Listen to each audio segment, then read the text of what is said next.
অনেকে আছে ক্ষমা করতে চায় না, কঠিন হৃদয়, পাথরের মতো শক্ত হৃদয়, মাফ করতে চায় না কাউকে।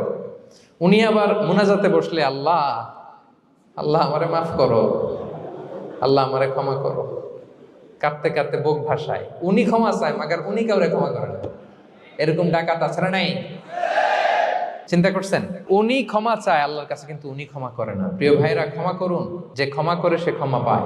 আচ্ছা, একটু চোখটা বন্ধ করে, চোখ বন্ধ করলাম আমি, জানা অজানা পাপের পাহাড়ের দিকে তাকালাম। এবার একটু চিন্তা করেন যে কি পরিমাণে ক্ষমা আল্লাহর পক্ষ থেকে আমার জন্য প্রয়োজন।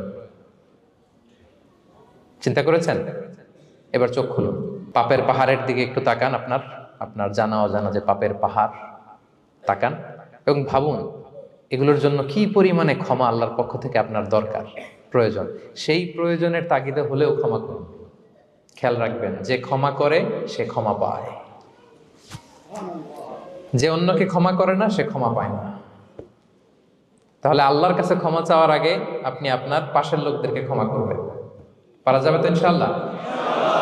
ক্ষমা এটা সবাই করতে পারে না, এটা অনেক বড় মহৎ গুণ। যার হৃদয় বড় সে ক্ষমা করতে পারে।